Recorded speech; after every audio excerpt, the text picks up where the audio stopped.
ila Baba wa mbinguni. Hakuna mwingine tena. Father, in the mighty name of Jesus Christ, we say thank you for this evening. Tunasema asante kwa jioni ya leo. Tunasema asante kwa ajili ya jioni hii. We thank you for this evening. Kwa pamoja nasi toka asubuhi. For you have been with us the whole day. Until this time, oh Lord. Tazama ni kwa utukufu wako. It is by your glory. Na neema ambayo umeachilia maishani petu. And the grace released in our lives. Sio kwa ajili ya akili zetu. It's not for our mighty. Au kwa ajili ya nguvu zetu. Or our power. Bali ni kwa upendo wako Baba. But it is for your love. Tazama tumekusanyika mahali hapa. Look, we are gathered in this space. Tumekuja kukusifu na kukuabudu. We came to praise and worship you. Naomba Baba ukawe pamoja nasi. We ask you to be with us. Anza pamoja nasi. Start with us. Na ukamaliza pamoja nasi. And finish with us. Katika jina la Yesu. In the mighty name of Jesus. Amen. Amen. Hallelujah. Amen. Hallelujah. Amen. Have a seat. Hongereni kwa kufika katika nyumba ya Mungu. Congratulations for being in the house of God.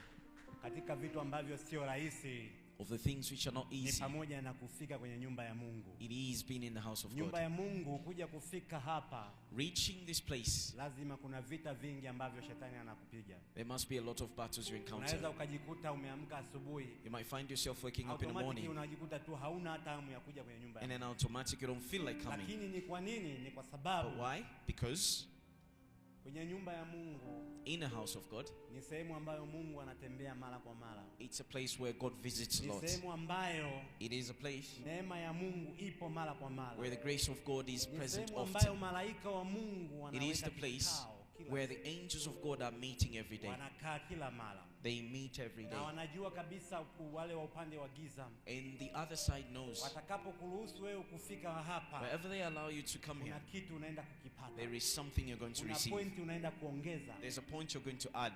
Kwa hiyo mtu mmoja mwambie jirani yako, hongera kwa kufika kwenye nyumba ya Mungu. Congratulate your neighbor to being in the house of God. Kuna calculation unaweza ukapigiwa. There might be some calculations. Hata ukawa unanyosha tu pasi nguo. And to even iron your clothes. Kwa ajili ya kuivaa. For wearing it. Unaweza ikashangaa imeungua. You might find yourself burnt. Hapo hapo ikakutoa kwenye mood. And then it takes you off the mood. Na ukasema siwezi kwenda tena kwa sababu hii nguo imeshaungua. And you might say I'm not going because na hiyo ni kwa sababu gani? It is because wale wa ulimwengu wa giza in the darkness side, they know ukija kwenye nyumba ya Mungu, that when you come to the house of God, kuna blessing ambazo unaweza ukazipata. There might be some blessings kupitia madhabahu, to release from the altar. Na wanajua umuhimu wa madhabahu. And they know the importance of an altar. Na hata kama wanataka kufanya kitu, even if they want to do something, wanafanya kitu kwa ajili ya kukudhuru wewe.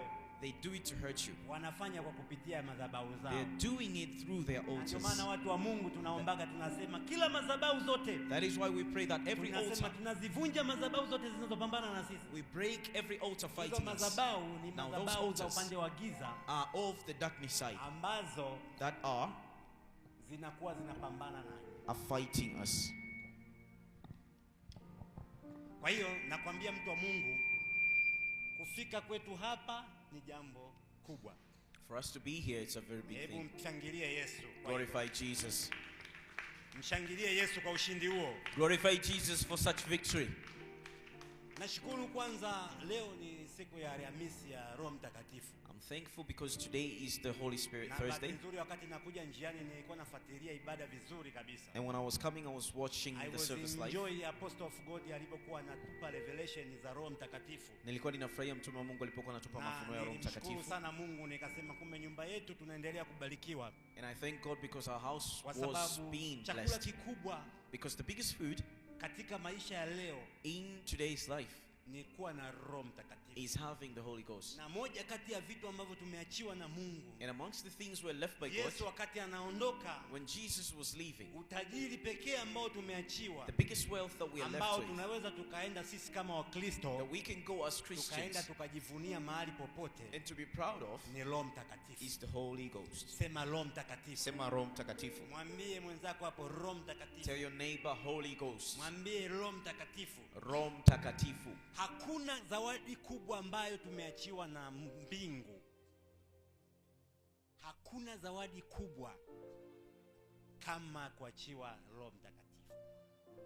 Kwa sababu Roho Mtakatifu Hata wale wanafunzi wa Yesu walipokuwa wanatembea na Yesu katika zile enzi ambazo Yesu alikuwa duniani, kitu ambacho walichokuwa na kihitaji sana, walikuwa wanaamini kwamba watembee kama Yesu. They believed to walk like Jesus. Watembee kama Yesu. Lakini Yesu katika kutimiza ile hadhima au hatima ambayo ilimleta katika dunia hii, alipokuwa anaondoka kwa ajili ya kutimiza ile hatima, akawaachia Roho Mtakatifu. Na yule Roho Mtakatifu ni kwa ajili ya kuwasaidia watembee kama Yesu. Mtu mmoja sema, nitatembea kama Yesu. Nitatembea kama Yesu kwa sababu nina Roho Mtakatifu. Kwa sababu nina Roho Mtakatifu. Kwa sababu nina Roho Mtakatifu. For I have the Holy Ghost. Kuna watu wanasema kwa taratibu sana. There are people saying it very slowly, wakiwa na wasiwasi. while they're hesitating. Wana wasiwasi, hivi Roho Mtakatifu ni naye? They're hesitating if they really have the Holy Ghost. Lakini nataka nikwambie, But I would love to tell you, Yesu Jesus, alipoondoka, when he left, alituachia msaidizi wetu, he left us an ambaye assistant. huyo msaidizi And that assistant ni Roho Mtakatifu. is the Holy Ghost. Nataka tusome vitabu vichache I want us to read a few books ya Biblia of the Bible. wakati na mitambo inaendelea kukaa sawa huko.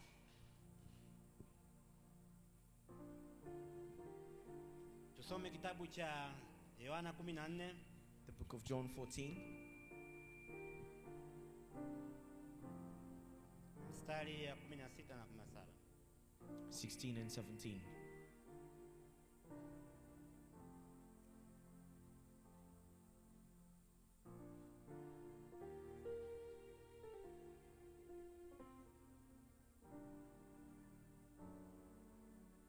Yohana 14, John 14, 16 na 17. 16 and 17. Kipindi kile ambapo Yesu alipokuwa anaona kabisa siku zimekaribia At the time Jesus, za kutimiza lile jukumu alilokuja kwa ajili ya kutuokoa hapa duniani, when he knew the days were approaching to accomplish alipenda his sana mission, kukaa na wanafunzi wake na kuwaeleza mambo mengi, he loved staying with his na disciples alikuwa and telling them akitumia a mara lot. nyingine kwa mafumbo, Sometimes he na uses mara nyingine parables. alikuwa akiwaeleza kiwaziwazi, Sometimes he kiuhalisia. told them openly. Lakini moja kati ya kitu ambacho Yesu alichokiona, But one of the things that Jesus saw, alikuwa akiwaeleza he was telling them siku zile ambapo yeye hatokuwepo, of the days he will be absent. lakini ingawa alikuwa anawaeleza kwa mafumbo. Though he was telling them in Ni kwa nini? parables. Alikuwa anajua hatima yake Because he knew his ilikuwa destiny ni kwenda msalabani, was going to the cross. na akishaenda msalabani And after the cross, atafufuka, he shall be atakufa, resurrected, atafufuka, he shall die and ataenda resurrect, mbinguni. and he shall go back to heaven, atawaacha wanafunzi. and he shall leave the Kwa hiyo disciples. alikuwa anajaribu kuwatengenezea picha Therefore, he tried to portray a picture ili wajue kwamba so that they can know wanafunzi the hawataachwa peke yao. they shall not be left alone. Wewe For you, Mkristo wa leo, a normal Christian, hautaachwa peke you yako. shall not be left alone. Amen. Hebu tusome Now let us read. Kitabu cha Yohana sura 14 mstari wa 16 unasema, nami nitamwomba Baba, naye atawapa msaidizi mwingine, ili akae nanyi hata milele. Ndiye Roho wa kweli, ambaye ulimwengu hauwezi kumpokea, kwa kuwa hamumwoni wala hamtambui, bali ninyi mnatambua, maana anakaa kwenu, naye atakuwa ndani yenu.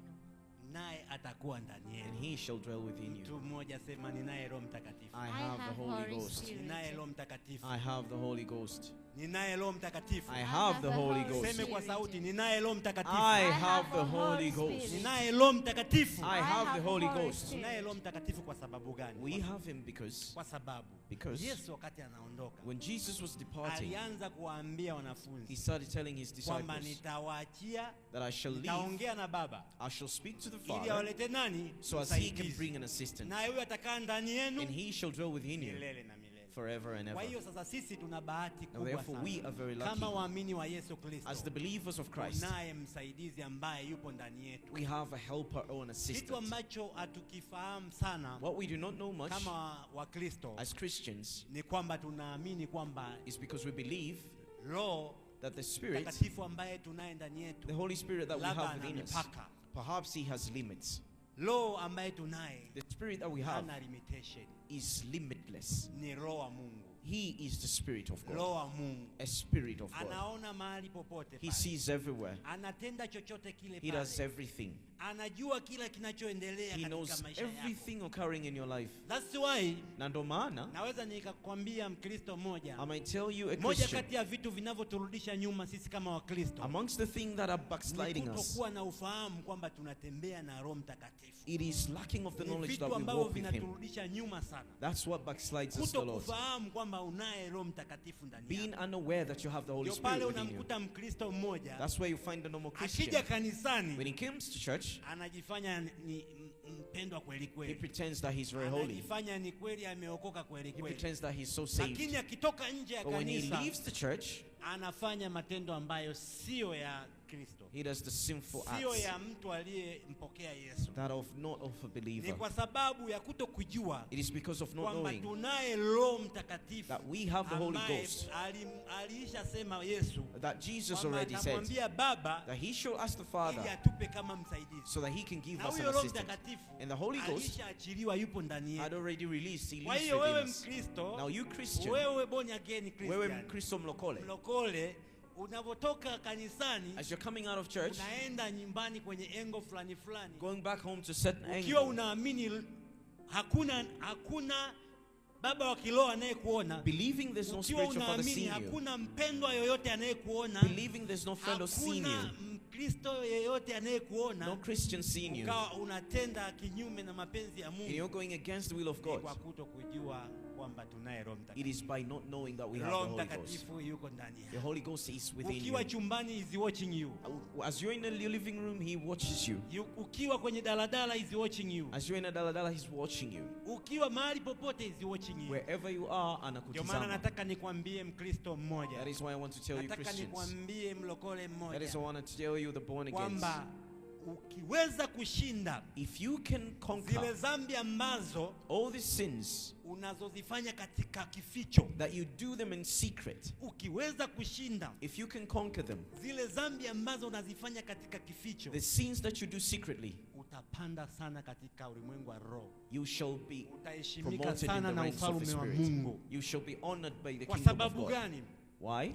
Dhambi ambazo zinatusumbua The sins which are disturbing us the zile most za kutokufahamu sisi kwamba tuna Roho Mtakatifu, are of those not knowing that we tunazifanya have the Holy katika Spirit. vificho. And we do them secretly.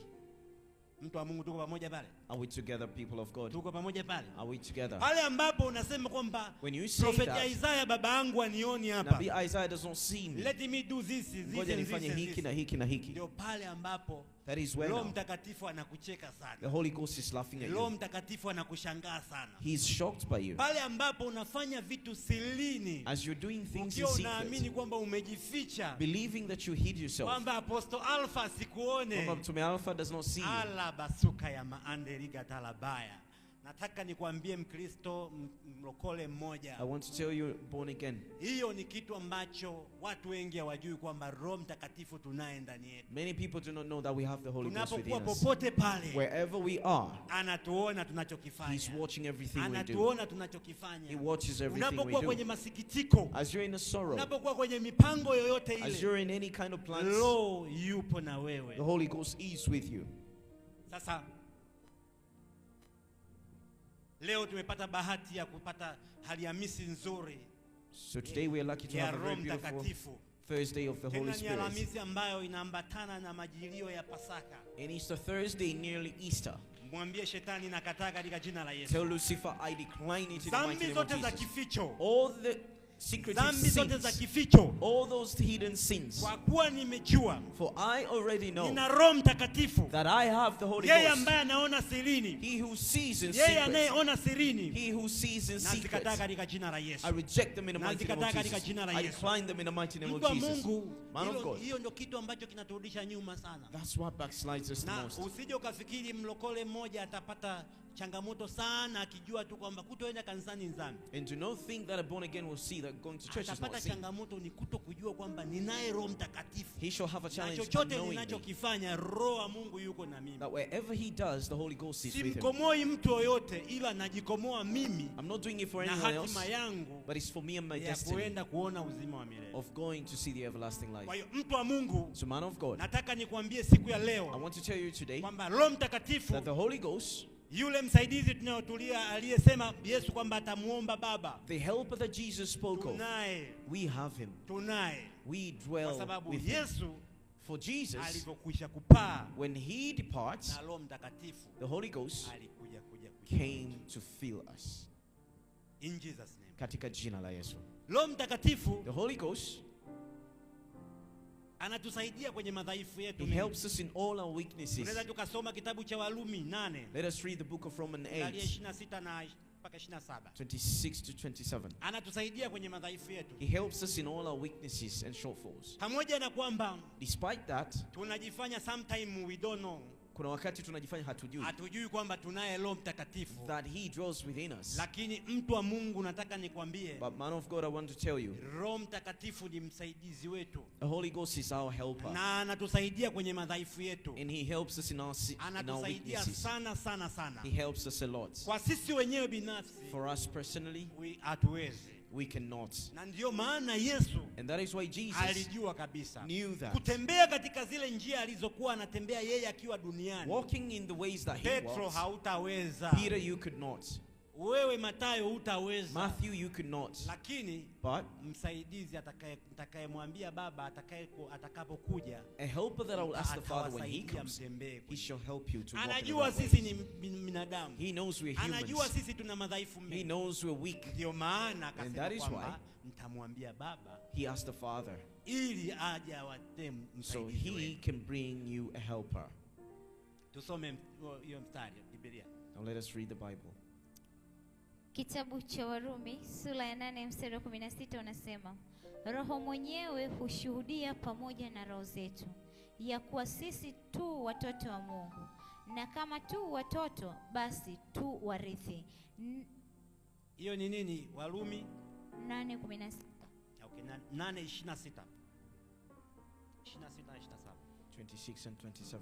Warumi 8:26 unasema, kadhalika Roho naye hutusaidia udhaifu wetu, kwa maana hatujui kuomba jinsi tupasavyo, lakini Roho mwenyewe hutuombea kwa kukagua kusikoweza kutamkwa. Hebu rudia tena.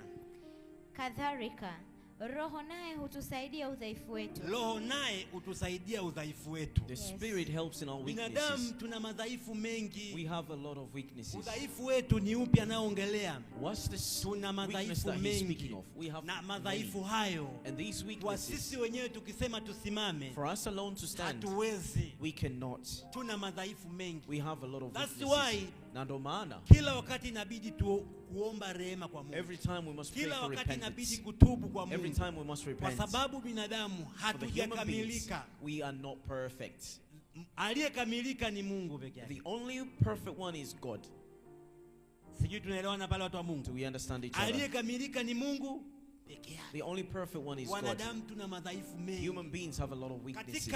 Katika hali ya kibinadamu In a normal human being way, unaweza ukajiona kwamba mimi ni mkamilifu, you might see yourself as lakini perfect, kwa but namna moja au nyingine, in one way or another, we are not correct, we are not perfect. sisi hatujakamilika. Hatujakamilika, We are not perfect. na Mungu analitambua hilo. And God knows that. Lakini nataka But nikwambie hivi, I want to tell you, Mkristo akishasikia kwamba sisi hatujakamilika, when a Christian hears that we are watu wengi incomplete, tumekuwa tukijificha kwenye kichaka cha hatujakamilika. many of us have been No one hidden. is perfect bwana. Hakuna aliyekamilika No Bwana. one is perfect Hakuna bwana. aliyekamilika. Mimi nafanya bwana. I'm just doing it. Lakini nataka nikwambie hivi, But I want to tell you, hatujakamilika kwa sababu ya madhaifu yetu. we are imperfect because of our Lakini kwa weaknesses. kujua kwamba hatujakamilika kwa sababu ya madhaifu yetu, But knowing that we are isiwe ni incomplete kichaka cha kujificha kwenye hayo should not be a madhaifu. bush to hide yourself in sin.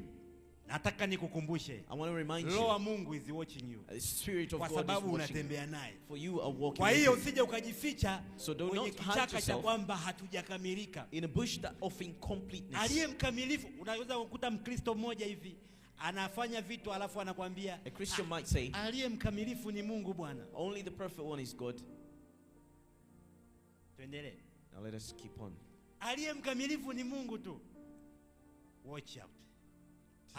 Angalia vizuri hiyo. Watch yourself. Aliye mkamilifu ni Mungu. The only perfect one is God, ni kweli. Lakini Mungu anatutaka But God wants us, through the Spirit He left with us, atusaidie kwenye madhaifu yetu. to help us in all our Yasiwe weaknesses. madhaifu ya kufanya kwa makusudi. Not to be the ones Wakati doing wewe unajua purposely. kabisa kufanya hivi ni dhambi. When you know doing this is a sin, Unafanya kwa kusema, kwa kisingizio kwamba aliyekamilika ni Mungu. and yet you do it by saying the perfect one is God. Aliyekamilika ni Mungu kwa It is sababu true. kuna dhambi tunaweza ukazifanya Because there are sins we kwa might do kujua by knowing na kutokujua. and unknowingly. Voluntary, involuntary. Kwa kufanya makusudi au kutokufanya makusudi. Unknowing. Yes. Sijui tunaelewana pale. Kwa hiyo Therefore, ndio maana Roho anatusaidia. that is why the Spirit Lakini assists usije wewe us. ukasema nafanya hivi kwa sababu hatujakamilika. But do not say that you're doing No. because of your Kwa imperfections. Mungu tuendelee pale. Kwa jinsi itupasavyo.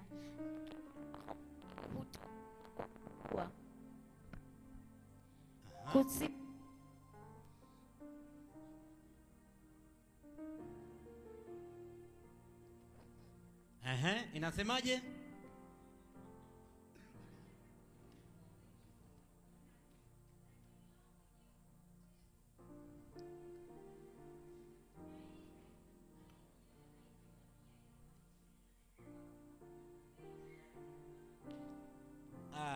Mitambo imekatika, ngoja nisome. Nasema hivi, tuanze ule mstari wa 26. Kadhalika Roho naye utusaidia udhaifu wetu, kwa maana hatujui kuomba jinsi itupasavyo, lakini Roho mwenyewe utuombea kwa kuugua kusikoweza kutamkwa. Na yeye aichunguzaye mioyo aijua nia ya Roho ilivyo, kwa kuwa huwaombea watakatifu kama apendavyo Mungu. Kwa hiyo Roho, therefore, the Spirit anaichunguza mioyo yetu, investigates our hearts. anatusaidia kuomba kwa sababu hatujui kuomba. He helps us to pray for we do not know. Yeye anaweza kutusaidia kuomba. He can even assist us Unaweza in ukasema praying. mimi naombea nipate gari. You might say that you're praying to have a car, Unasema naomba mimi nipate nyumba. or praying to have a house, Lakini but Roho wa Mungu yeye kule anajua kabisa the wewe Spirit of God knows you that kuna roho za giza zinakufunga. you have the darkness spirits that are Kwa hiyo yeye fighting you. anapoenda kuomba kwa Baba, So as he is going to anajua pray to kabisa the kupata Father, wewe nyumba, he knows for you to have a kupata house, wewe gari for you to have a car, is granted. imepewa. Upo tu umepewa. It is granted for Lakini you. kumbe changamoto ambayo ulionayo wewe, So now the challenge you kuna have, roho there are spirits za giza kule zinakufunga. of the darkness that Kwa are hiyo unaweza conquering you. ukafika pale, Baba, So mimi you might reach naomba there and ninunue say, gari, Father, I ask msimu to buy naomba a car. ninunue gari, want to buy a car. ninunue gari. Roho anaangalia anasema, huyu Now this one, hajajua kumbe gari hii tayari alishapewa the na car nyumba is already alishapewa. granted and the house is Kwa already hiyo granted. Therefore, kinachotakiwa ni hizi roho zilizomfunga hizi what's supposed to be ndio done ziondoke. now is the Spirit Zikishaondoka conquering him to hizi. be removed. After they removed, Kwa hiyo zikishaondoka hizi, after they tayari hivyo vitu vyake fade, anavipata. he already Kwa hiyo accesses roho things. anatusaidia. So now the Spirit is Sisi hatujui assisting us, kuomba. for we do not know how to pray. Anajua hata mioyo yetu, desire of our heart. Anajua hata matamanio ya mioyo yetu. Matamanio anayajua. He knows. Unaweza ukajikuta katika kuomba, You might find yourself in prayers. uwaga unatamani siku zote ufike katika hatua fulani You desire kimaisha, to reach a certain dimension in katika life, mafanikio, in prosperity. lakini unapoenda But, kuomba, as labda you're going to wewe pray, hauombi hicho. Perhaps you do not pray Wewe that way. unaomba tu, Mungu, You just pray like, yule God, jirani yangu pale my neighbor amekuwa akinisumbua has sana, been disturbing me, naomba sana uweze pray kumshughulikia. so that you can deal with Lakini him. yeye kumbe tayari anajua But he already knows matamanio ya moyo wako the ni desires of your ufike heart katika kiwango fulani cha maisha. is to reach a certain dimension of life.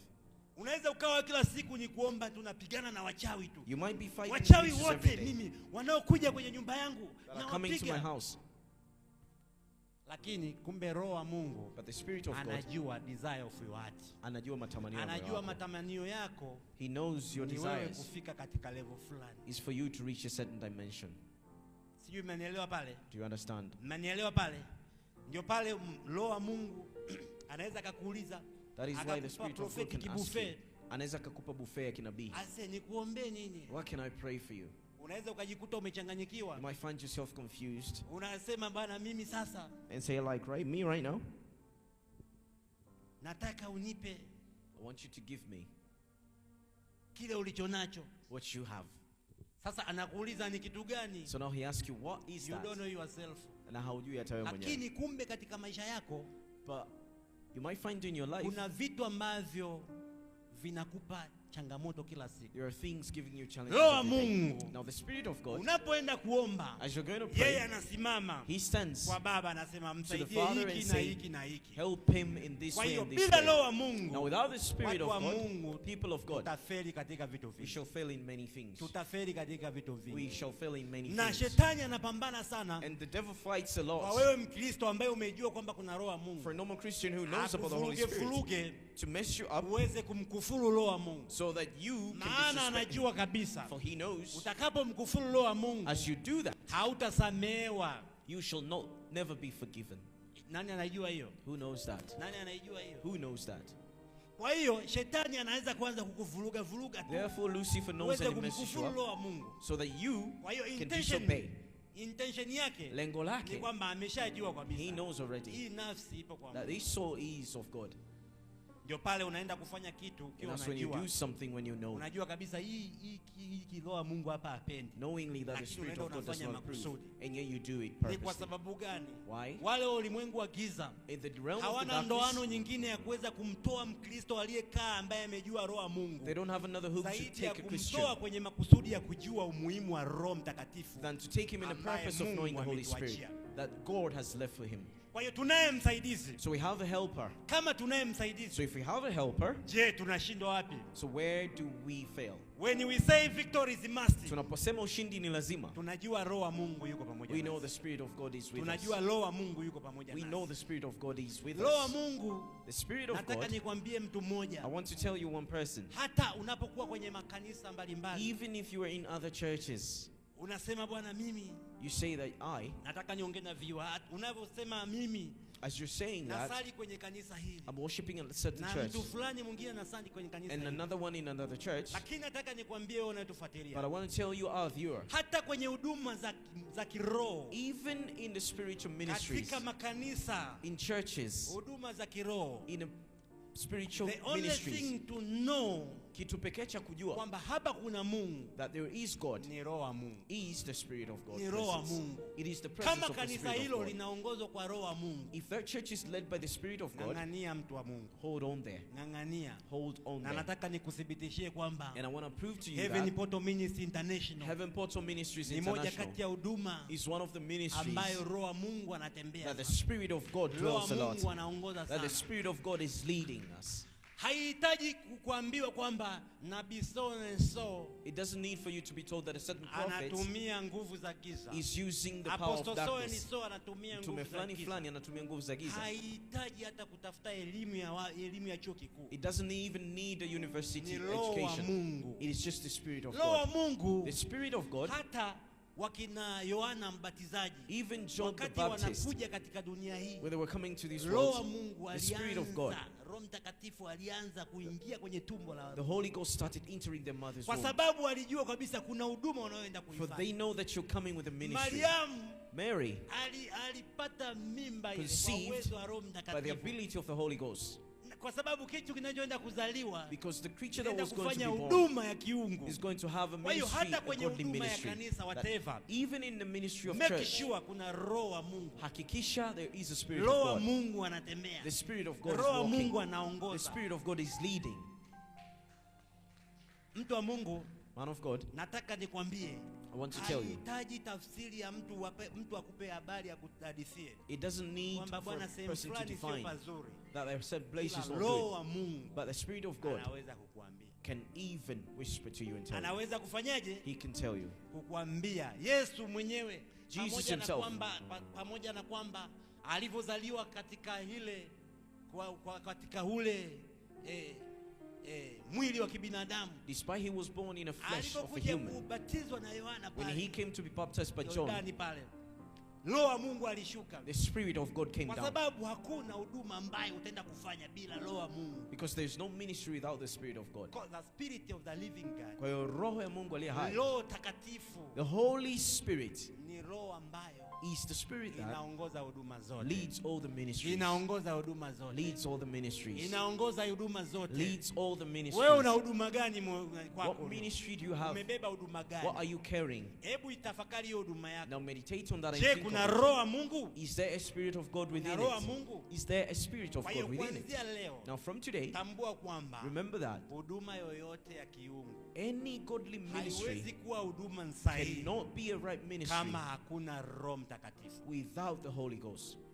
Kama hakuna Roho Mtakatifu. Without the Holy Ghost. Sijui tunaelewana pale? Do we understand each other? Tunaelewana pale? Roho wa Mungu The Spirit of God anaongea. speaks. Roho wa Mungu The Spirit of anaona God sees kila sehemu. everywhere. Kwa hiyo Therefore, hatuhitaji maarifa mengi ya kusema kwamba we do not need a lot of labda kuna knowledge namna ambavyo tunaweza tukafuzu. to say that there might be a way we can Hapana. qualify. No. Pasipo na Roho wa Mungu Without the Holy Ghost, nothing. hakuna Kwa sababu chochote. ndio msaidizi pekee For he is the only ambaye helper tuliachilia. that we were left with. Muulize jirani yako. Ask your neighbor now. Unamjua msaidizi wako? Do you know your helper? Unamjua msaidizi? Do you know your helper? Unamjua Do msaidizi? you know your helper? Unamjua msaidizi? Do you know your helper? Nashukuru nilimsikia Roho wa Mungu hapa akiongea. I heard the Holy Ghost saying, Akasema kwamba Roho wa Mungu ni upendo. and he said the Holy Ghost is Roho wa love. Mungu ni upendo. The Holy Ghost is Ni love. kweli Roho wa Mungu ni upendo. It is true, he is love. Kama Yesu If Jesus angekuwa hana upendo, could not have love, akiwa anajua kabisa kwamba nitaondoka duniani, knowingly that he will leave this world, hawa watu na waachaji achaji, how do I leave these people? asingekuwa na upendo, If he didn't have love, angeondoka tu he kimya. could have just left secretly. Lakini kwa sababu alikuwa na upendo na sisi, But because he had love na for us, Roho Mtakatifu ni and the upendo Holy pia, Ghost is love, akasema mtamwambia Baba, si so ndio? he said, I shall ask the Ili awalete Father, nani? Msaidizi. so that he Kwa can hiyo give you a there is helper. love. Kwa hiyo kuna upendo. Una upendo kwa Roho. There is love in the Spirit. Alijua, Yesu alijua kwamba Jesus knew hawa watu nawapenda, that these people, I love them, na kwa sababu nawapenda and for I love them, nitawaombea kwa Baba I shall ask from the Father kile kilicho chema, that the good thing, ambayo ni Roho that is the Spirit, Takatifu, The Holy aje Ghost. akae nao. come and dwell with them. Sitaki hao watu waje waangamie. I don't want these people to perish. Sitaki hao watu wakose direction, I don't want these people to miss kwa sababu directions. Roho Mtakatifu For the Holy Ghost anaweza akakupa direction, can give you a direction, anaweza akakuongoza. can lead you. Amen. Mtu wa Mungu, mtu wa Mungu, Man of God, nataka nikwambie, I want to tell you, wako watu ambao walienjoy katika hizo siku there are people who enjoyed of those kwa days, sababu walikuwa wanamsubiri Roho Mtakatifu kwa hamu, for they were waiting for the Holy na Ghost walikuwa kingly, wameisha jua kwamba nini kinaenda kutokea. and they already knew what was going to happen. Lakini But nataka nikwambie, wale walikuwa wanatufungulia milango. I want to tell you that they were opening Huyo doors. Roho aliyeshuka kipindi hicho cha kinapita, That Spirit that came ndio Roho on huyo Peter ambaye yupo kwa kipindi cha Isaiah Nazi, is the same Spirit in the period ndio of huyo Isaiah. Roho ambaye yupo heaven portal. It is the same Spirit in heaven portal. Ni wewe tu kulitambua hilo, It is just you to know it. ni wewe kulijua hilo, It is just for you to know it, ili usije so that ukachanganyikiwa, you cannot be confused. ili usije So ukachanganyikiwa. that you cannot be confused. Mtu wa Mungu, People of God, nataka nikwambie, I want to tell you, zawadi pekee ambayo tumepewa the biggest reward that we were ni given Roho wa Mungu. is the Spirit of God. Hata ukifika kuna mahali ambapo unachanganyikiwa, Even when it reaches a point you're confused, unamuuliza Roho wa Mungu, you ask the Spirit wewe of God. ulipewa kama mimi msaidizi, You utakuwa were given unanisaidia. to me as an assistant. Hapa nimefika njia panda, I'm stuck on a crossroad. niende kushoto, Shall I go left? niende kulia, Or shall I go right? niende nyuma, Shall I go back? niende Or mbele. shall I go forth? Na nakwambia kwa Roho wa Mungu And by the Spirit of God, majibu yote utayapata. you shall acquire all the In answers. Jesus' name. Katika jina la Yesu.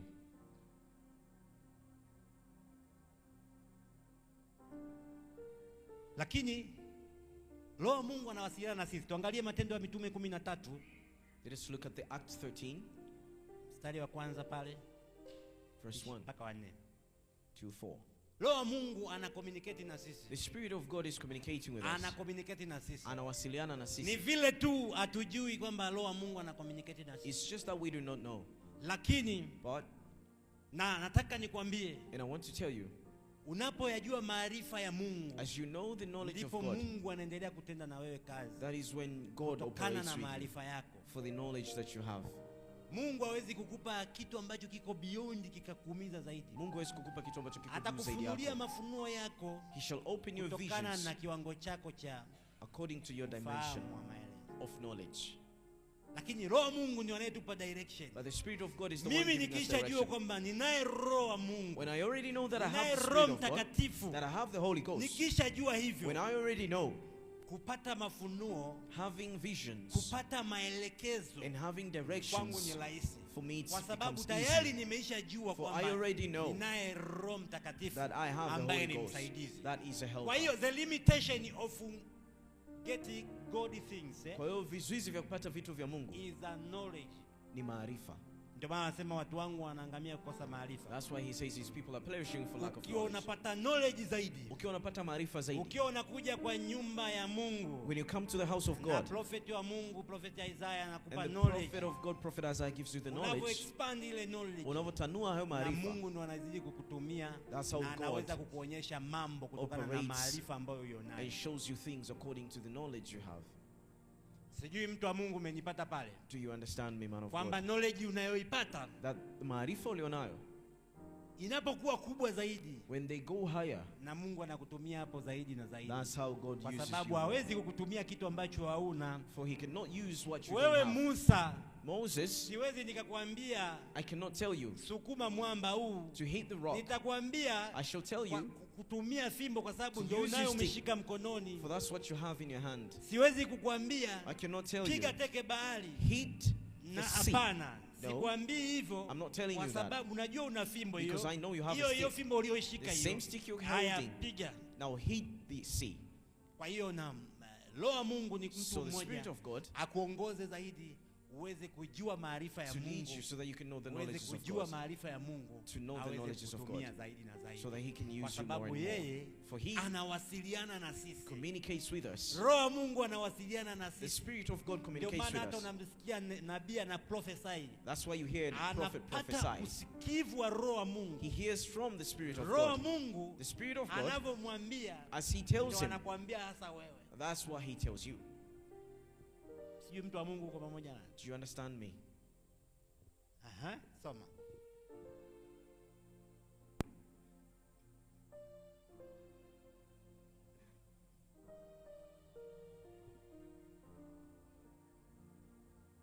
The book of Acts.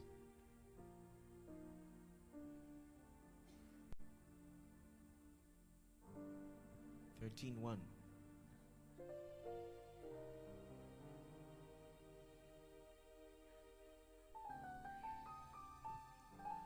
Nigeri na Luki.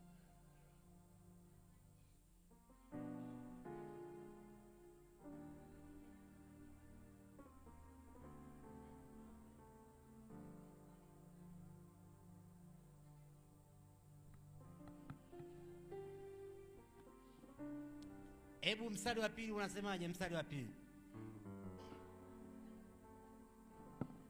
Basi hawa walikuwa wakimfanyia Bwana ibada na kufunga. Roho Mtakatifu akasema, nitengeeni Barnaba na Sauli kwa kazi ile niliyowaitia. Nataka nikwambie, Roho I want to tell you Mtakatifu that the Holy akasema. Ghost spoke and said. So Roho Mtakatifu kumbe anaweza kasema. So the Holy Ghost can speak. Ni vile tu mtu mmoja It is just that hauwezi kumsikia huyo Roho you Mtakatifu. cannot hear him. Roho Mtakatifu anasema, But the Holy Ghost watu says, walipokuwa pale wanafanya ibada, as they were all there doing wako the wanafanya service, ibada, as they were lakini worshiping, Roho Mtakatifu akaongea, Roho Mtakatifu, he said, akasema nitengeeni Barnaba. put a Barnaba. Kwa hiyo kumbe ni kwa sababu nimewachagua. Kwa hiyo It's kumbe just because I Roho chose them. Mtakatifu So now the Holy Ghost can communicate. anaweza kuwasiliana. Ni vile tu roho zetu hatujazitegesha It's just that katika our spirits katika ile frequency are not ya active kwenye yale kumsikia mawimbi Roho wa Mungu. of hearing the Spirit of Nataka God. nikukumbushe mtu wa I Mungu, want to remind you, man of God, Roho Mtakatifu that the Holy Ghost, alisema, Baba Yesu alisema Jesus said, kwamba nitaombea kwa Baba, that I shall pray for the si Father. ndio? Atawatumia nani? Roho Mtakatifu, si He ndio? shall send you the Holy Ghost. Mtakaa naye ndani. You shall dwell So with him. Roho Mtakatifu kumbe tuko naye So ndani, now we have the Holy Ghost si within. ndio? Yes. Si tuko naye ndani. We have him. Kwa hiyo kumbe we can communicate with the Tunaweza kuwasiliana Holy Spirit. na Roho Mtakatifu. Si ndio? Yes. Na ndio maana And that is why hapa walipokuwa kwenye ibada, as they pale were in the mstari wa pili service, anasema basi says, hawa walipokuwa wakimfanyia Bwana ibada na kufunga. Kumbe na sisi tumefunga. so now we are fasting Wakina as nani well. wamefunga hapa? We are fasting here. Wakina nani wamefunga pamoja na nabii wa Bwana? Who have fasted with the prophet of God? Kuna mtu ananyoshea hapa. Mwingine anaweza akakwambia kuna binti yangu pale nyumbani ananiambia, "Je, baba?" As my daughter tells me at home. Mimi nimefunga kupaka mafuta tu. I've only fasted. Mimi sipaki mafuta tu. I'm not wearing the jelly. Chakula niachie chakula. But shall I leave the food? No. Lakini naamini nataka nikwambie But I kwamba want to tell you that walipokuwa kwenye ibada as they were na ministering, walikuwa wamefunga, si ndio they were fasting. Roho wa Mungu akawa na communicate. The Holy Ghost says, Roho Mtakatifu akawa na communicate. the Holy Ghost communicated Kumbe with Roho anaweza me. So kucommunicate. now the Holy Ghost can communicate. Sijui tuko pamoja pale. Are we Roho together? anaweza kufanyaje? The Holy Ghost Kucommunicate. anaweza kuwasiliana. Kuwasiliana. Na katika mawasiliano pale mstari wa pili amesema And in that kabisa. communication in verse 2 he said, Basi hawa walipokuwa wakimfanyia Bwana ibada na kufunga, As they Roho ministered to the Mtakatifu Lord, akasema, the Holy Ghost "Nitengeeni said, Barnaba na Sauli kwa Separate me kazi Barnabas ile and Saul niliyowaitia." for the work. Ndipo wakiisha kufunga na kuomba, wakaweka mikono yao juu yao, wakawaacha waende zao mitume wahubiri katika Kipro. Basi mstari wa 4, basi watu hao wakiisha kupelekwa na Roho Mtakatifu wakateremkia Seleukia, na kutoka huko wakasafiri baharini hata Kipro. Kumbe Roho Mtakatifu anaweza pia akakupa direction. So he can Kwa also sababu give you the pamoja na direction. hivyo, Because despite that, walipotoka pale wakina Barnaba, when they left there wakapelekwa na Roho Mtakatifu, and they were taken by the Holy Ghost, wakaonyeshwa kwamba wanatakiwa muende huku. they were shown where they were supposed to go. Anaweza akakupa direction. Anaweza akakupa Kwa hiyo kumbe mwongozo. wewe kuna direction unaweza kuona itafuta ya So now there maisha might be a ya direction kila you're siku, in need of. unaweza kuipata kupitia Roho. You can acquire it through the Na Holy Ghost. sisi zaidi kwa watu wa kinabii, And moreover, tuna to the advantage prophetic kubwa generation, sana. we are very kwa much sababu when we advantageous. want direction Kwa more tunapotaka mwongozo zaidi, tunakuja kwa nabii wetu, we come to our kwa sababu prophet. tunajua nabii, For we know the prophet, Roho Mtakatifu the Holy Ghost, anavooperate kwa nabii, anavyotenda kazi kwa nabii, anatenda kwa nabii katika viwango vya juu zaidi. he operates in higher Anakupa dimensions. direction Anakupa kwamba mwongozo. Bwana, sasa tuende, tuteremkie huku, Now tuende let us huku. go this way and this way. Kwa hiyo Roho Therefore, Mtakatifu ana communicate, Roho Mtakatifu communicates, anawasiliana na sisi, he na communicates with anatoa us, direction and he pia. gives us directions as well. Na ndio maana Yesu And that is why Jesus, alipotoka pale Jordani when he came out amebatizwa, of Jordan baptized, alipokea Roho wa Mungu he received the alishuka. Spirit of God, Lakini yule Roho ndo alimuongoza akaelekea tena but the Spirit had led him nyikani. to the wilderness. Sijui tunaelewana? Kwa sababu ya Roho Mtakatifu anaweza kupa For direction. the Holy Ghost can give you a Kwamba direction. akatoka sasa, Bwana ndio huduma inaenda kuanza So hiyo. now the ministry is going to start. Umeshabatizwa. You're already Roho baptized. Mtakatifu amekujia. Now the Holy Ghost has come to you. Sijui tunaelewana? Tukiangalia understand kile kitabu each cha other? Luka When we 4, look at the book of Luke 4, 4, kama sikosei, tunaona Roho wa Mungu we see the Spirit of anamuongoza God Yesu. as He's leading Jesus. Sawa? Yes. So Kwa hiyo, Roho Mtakatifu ni kiongozi the wetu. Holy Ghost is our leader. Aliposema kwamba atakuwa msaidizi wetu, When He said He will be a pamoja na helper, kwamba atatusaidia kuomba, despite that He will lakini help ni us to pray, kiongozi wetu wa mambo but mengi. He's also our leader in Kuna many muda things. ambapo unafika njia panda, nimeshakwambia. There's a time you reach Njia the panda crossroad, kwenye nini? Njia panda kwenye the maisha. dilemma in life. Kristo wa watu, A normal Christian, umekaa umeshindwa uelewe. you could not know what to do. Mwambie Roho Mtakatifu. Ask the Holy Ghost to help you. Mwambie Roho Mtakatifu. Ask the Holy Ghost to Ndio help you. kazi yake. That is His duty. Ndio msaada wetu. He is our helper. In the name of Jesus. Katika jina la Yesu.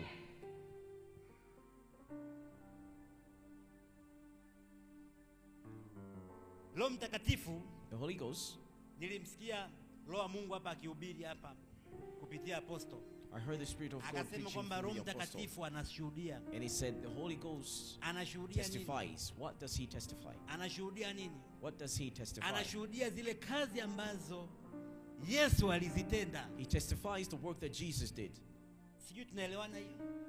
Anashuhudia zile kazi ambazo Yesu He alifanyaje? testifies the work that Jesus did. Hebu tunaye tukasoma hapa. We can read. Hebu tusome Yohana 15 mstari wa 26. Let us read John 15.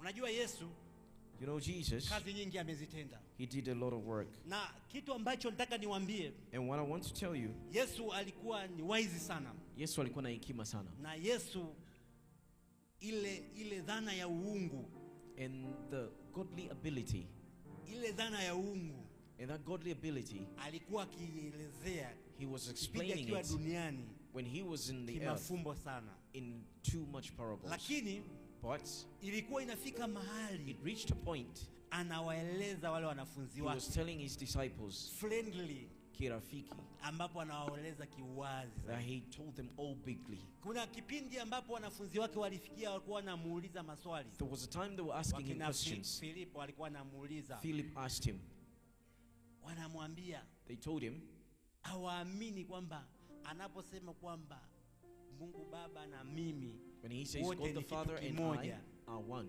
tunafanya kazi wa hawa. we operate in one. Mnajua ule utatu mtakatifu, You know the Holy Trinity. ule mtatu mtakatifu kwa The wale Holy watoto, Trinity. kwa wale wa upande wengine ule For the other side, unawa confuse sana. inawachanganya sana. Lakini But nataka nikwambie I kwamba want to tell you that, Yesu alikuwa Jesus anawaeleza, lakini was alikuja telling them, aliwaeleza kinagaubaga but he told wazi them wazi openly, kwamba yule Mungu Baba unayosema, that God the Father that you know, ambaye mimi kama Yesu ni njia, that I as Jesus am the way. nawaonyesha njia, mtu hawezi I'm kufika showing you the kwenye way. uzima wa milele You cannot go to bila the everlasting kupitia life kwangu. without passing through me. Lakini yule Mungu Baba But God the Father, yuko ndani yangu he is within me. na mimi And I niko ndani yake. am in him.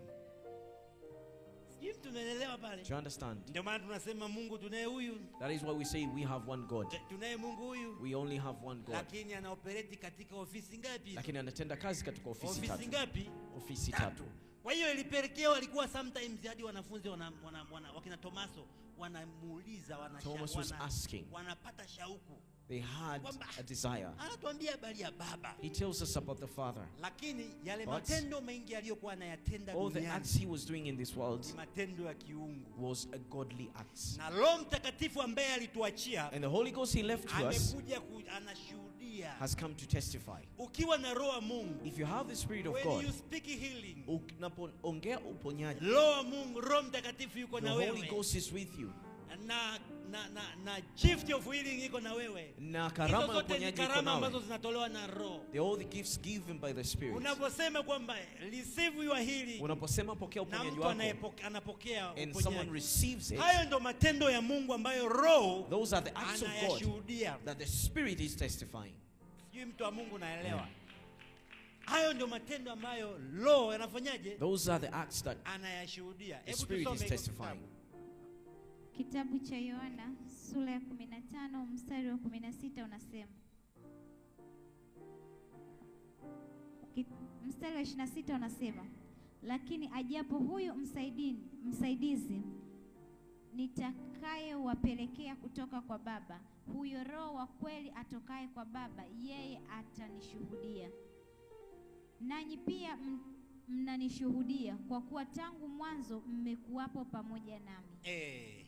Kwa hiyo wenzetu wale wanafunzi alikuwa anawaeleza wanafunzi wake, So he was wale telling his nafasi disciples, kubwa waliopata au privilege kubwa walioipata nafasi kubwa walioipata ni kuwa pamoja na Yesu, kukaa naye physically. was being with Jesus physically. Lakini But alijaribu kuwaeleza he kwamba tried to explain it to them Roho au huyo msaidizi atakaye kuja that the helper that shall come, atashuhudia yale ninayoyatenda. he shall testify what I'm doing. Sijui mmenielewa? Do you understand? Atayafanyaje? He shall testify. Atashuhudia. He shall testify. Kwa hiyo unavyoona miracle and wonders, Unapoona maajabu na miujiza inafanyika, being done, watu wanaponywa, people are healed, watu wanapata unabii, people are having hiyo ni prophecies. Roho Mtakatifu ambaye anatenda kazi zote That's the hizo. Holy Ghost that does the Lord. Anashuhudia kazi ya He Yesu Kristo, testifies the work of Jesus. anashuhudia kazi ya He Mungu. testifies the work of In God. the name of Jesus. Katika jina la Yesu. Sasa roho aliyoko ndani yako, So now the spirit within you, je, utamruhusu leo akashuhudia yale ya Mungu? will you allow him to testify Nani the atamruhusu things leo of God? akashuhudia yale ya Mungu? Who shall allow him to testify the godly Unajua, things? nataka nikwambie Mkristo mmoja, mlokole mmoja, mtoto wa kinabii mmoja, You know, I want to tell you, a Christian, a normal born again and a prophetic son or daughter, kwamba ukiwa na roho wa Mungu, that if you have the Spirit of God, popote unapopita, wherever you pass, even people hata watu ambao hawajaweza kumpokea Mungu that have not received God, watajua kabisa they shall huyu know ni mwana wa that Mungu, this one is the Son of God, huyu ni mwana wa that Mungu, this one is kwa the Son of sababu God. yule roho uko naye. For the Spirit you have him. Kwa hiyo kushuhudia, To testify, unaweza usio unaombea watu, you may not be praying for people, lakini kitendo, your presence, lakini uwepo wako tu pale kwenye Just your kampuni, presence in pale your kwenye company, biashara pale, in a business, uwepo wako tu wanajua kabisa, your presence, they know huyu bwana huyu anamwamini that Mungu. this one believes in God. Watu wengine wanaweza kusema huyo Mungu wako huyo, Some people might say that your ni God, kwa sababu ya roho wa Mungu ambaye umembeba, because of the Spirit of God you're carrying, anashuhudia matendo. he Sasa testifies mtu the anayesema acts. huyo Mungu wako huyo, Now the person who said your God, ukimuuliza ndo when you ask him, ataanza kuambia he shall kuna matendo elaborate. fulani fulani hivi, There are some acts, ukiyafanya haya, when you do them, hakika naona kabisa wewe ni mtu wa Mungu. surely I see you're the man of God. Sisi tunaelewana, watu wa Mungu wanasema kabisa hakika huyu ni nini? They say, surely you're the man of Mtu wa God. Mungu huyo, kwa sababu ya roho wa Mungu yuko ndani For yako, the Spirit of na God roho wa within you. Mungu anashuhudia, And he testifies. anashuhudia kazi ya Yesu. He testifies the works of Jesus. Kwa hiyo Therefore, nilikuwa nasikia hapa, nafuatilia ibada hapa, nikasema I was watching the that is very service. interesting, Nikasema ile ilikuwa ni nzuri sana. kwa sababu Because kama kazi za Mungu zitaendelea kushuhudiwa, if the works of God have been na ndio testified, maana and that is mtu why ukifanywa miujiza, when miracles are kuna done to kipindi you, ambapo there's a time unaambiwa nani anaweza katoa ushuhuda. you are told who can testify, Tunatoka mbele, tunakuja and then we kushuhudia. come and testify. Zile zote ni kazi Everything ambazo roho wa Mungu ambaye tulipewa msaidizi Is what the Spirit of God anaoperate katikati yetu, anatenda kazi katikati anaoperate yetu. kwenye maisha yetu, He works within ndio us. kinachotokea. That's what happens. Mtu wa Mungu, Man of God, Roho Mtakatifu the Spirit of God anaweza kutufundisha, he can teach us. si ndio? Yes. Anaweza akafanyaje? He can teach us. Akatufundisha. Kuna namna ambayo ya kipekee ambayo mimi There is a very unique way. nayasifu sana makanisa ya kiroho, That I praised hususan prophetic church. hasasa makanisa ya kinabii. Hatunaga zile kalenda za kusema tarehe fulani mwaka 2027 We don't tutasoma. have the calendars of saying that a certain Sisi time. tunaza roho wa Mungu anasemaje wakati huo? What is the Spirit of God whispering at that time? Sijui mmenielewa? Do you understand? Roho wa Mungu anasemaje wakati? What's the Spirit of Oh. God saying at that time? Roho wa Mungu anataka sasa hivi The watu Spirit of God wants now waponywe, for people to be healed watokane and to be delivered na tamaa za mwili. from lust. Wanatakiwa walisikilize neno ambalo litadili na tamaa za They mwili, must hear the kwa word. sababu tamaa ya mwili imejaa kwenye mtaa For wenu. lust has been filled in your street. Sijui mmenielewa Do you pale? understand? Lakini ukienda pale kwenye kalenda But when pale, you go to the calendar, kalenda inatuambia kwamba and the calendar tells us sasa hivi, that right now, I'm not condemning somebody, mimi simdhihaki mtu. nataka nikwambie kwamba I roho wa want to tell you Mungu that the Spirit of God anaoperate kila siku. operates every day. Hautakiwi kumpangia timetable. You're not supposed to time him. Hautakiwi kumpangia You're nini? not supposed to plan in Timetable, time kwa for him. sababu anaoperate katika ule muda ambao For he operates kitu in a fulani time that kinahitajika. when something very much needed. Kwa hiyo ile kalenda inakwambia kule tutafanya, So the calendar is telling you. ni mavuno sijui nini, we should lakini do kumbe roho wa Mungu anataka watu But the Spirit wakemewe. of God Pepo la tamaa ya mwili wants for limeingia eneo husika. to be casted out. The Mtaa spirit of lust. umechafuka. Now the whole neighborhood is dirty. Sijui tunaelewana? Do you understand? Kwa hiyo inatakiwa injili ifanyike, So the gospel has to be injili ya done kukemea hizo tamaa za mwili. of casting out the Lakini lust. sasa ratiba kule imegoma, But the schedule has been tunaongelea declined. matoleo kule, We're speaking of mavuno na giving. manini. Kwa hiyo roho wa Mungu, So now the Spirit of God, na ndio maana awali roho wa Mungu alikuwa ananihudumia hapa, anasema and that is kwamba why he was ministering to huduma me. zozote zile, Whatever wewe ukiwa ministry, kama Mkristo, as a Christian, ukiwa kama mtoto wa kinabii, as a prophetic hauhitaji son or daughter, elimu ya chuo kikuu you don't need a kujua higher kwamba level huduma hii education inaongozwa na Mungu, to know that this kwa ministry is led by sababu God. ya roho wa Mungu. for wewe the Spirit of unamuuliza Roho wa God. Mungu. You just ask Wewe the Spirit of unaangalia God. operation ya Roho wa Mungu. You just watch the Unaweza operations. kutenganisha ukajua hapa You can now hapa kuna know Mungu wa kweli, that there is a true hapa God kuna uongo. and there's a false God.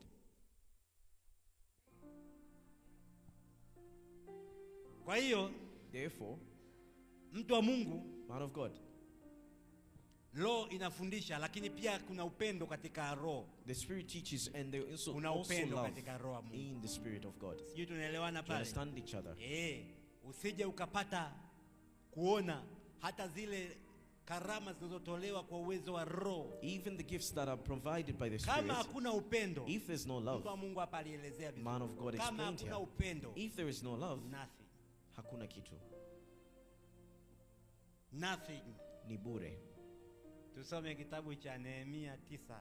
Let's read the book of Nehemiah 20. 9:20.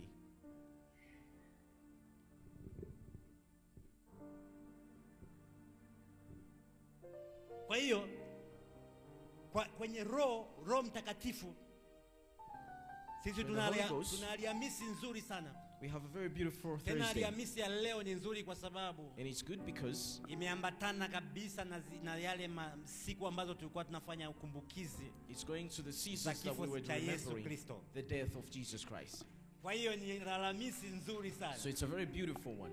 Kwenye Roho Mtakatifu In the Holy Ghost, kuna upendo. there is love. Mtu asije akakudanganya. Let no one lie to you. Ataponya vya kuponya. He can heal. Ata prophesy vya He kuprophesy. shall prophesy as much as he can. Atafanya chochote kile. He can do everything. Atakupa neno la He maarifa. can give you the word of wisdom. Lakini But pasipo upendo without love, hamna. there is nothing. Mungu mwenyewe God himself, alikuwa sometime anakasirishwa hata na wana wa Israeli. sometimes he was got mad by the Lakini Israelites. pamoja na kukasirishwa, But despite of that, kuna kale ka upendo alikuwa anakaleliza. there was love he was releasing. Tusome.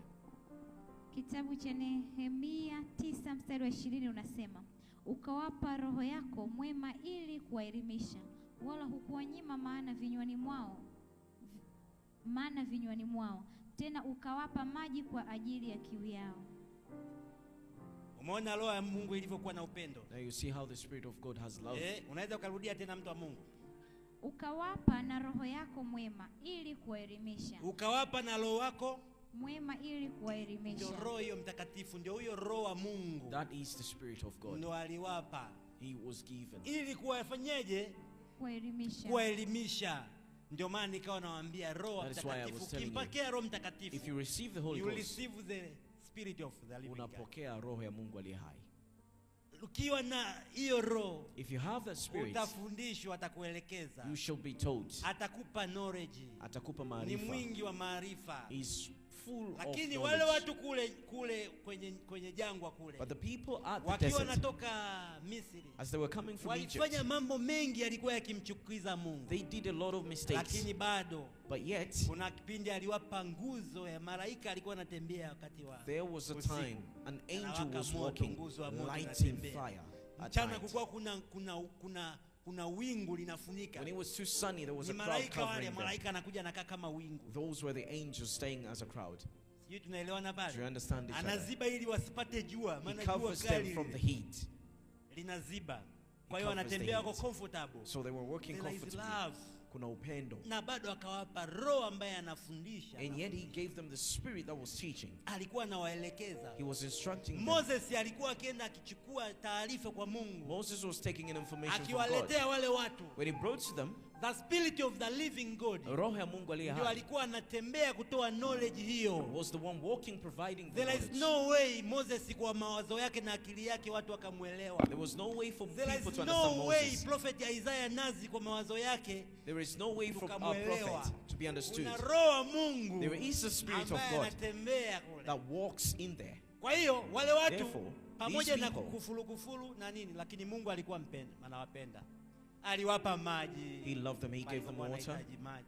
when they needed. Lakini aliwapa roho ambaye alikuwa anawafundisha. But he also gave them a teacher. Roho of the yule Spirit. yule aliyeshuka kipindi kile. And the same Spirit that Ndio came yule down Roho Mtakatifu alipokuja kuachiliwa, was the same Yesu alipokuwa Spirit anaondoka. that was released when Jesus Ndio was yule leaving. yule Roho ambaye tumeambiwa kama msaidizi was wetu. the same spirit that we were given as a helper. Mtu wa Mungu, Man of God, mtu wa Mungu, man of God. nataka nikukumbushe kwamba I want to remind you unaye that msaidizi, you have a helper. unaye msaidizi. You have a helper.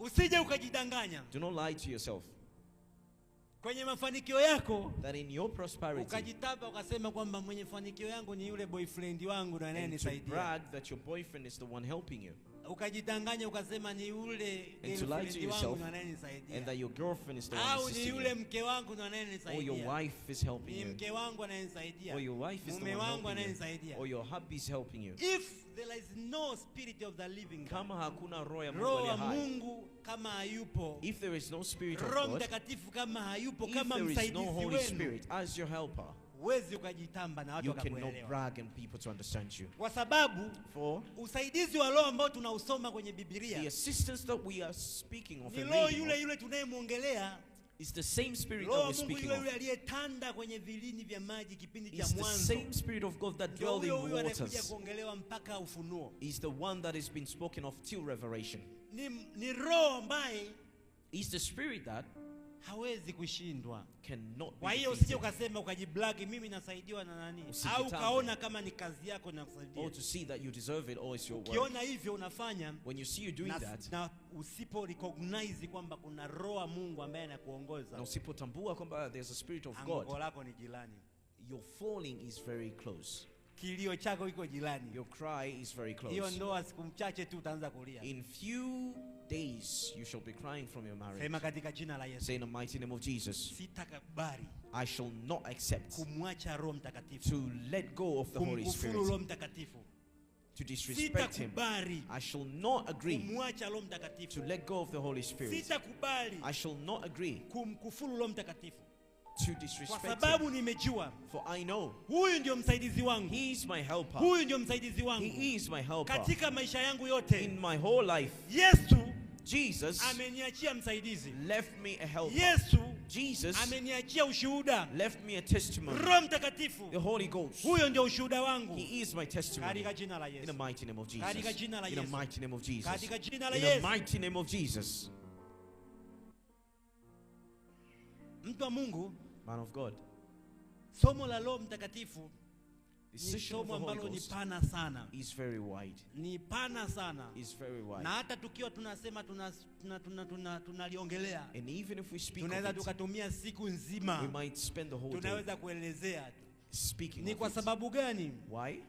Roho wa Mungu Because the Spirit of God ni mwingi wa maarifa. is full of knowledge. Roho wa Mungu The Spirit of God ni mwingi wa knowledge. is full of Ndio marifa. kiongozi wetu, He's our leader. ndio msaidizi wetu He's our helper. katika kila kitu In tunachokifanya. everything we do, Hatuwezi kukwepa. we cannot escape that.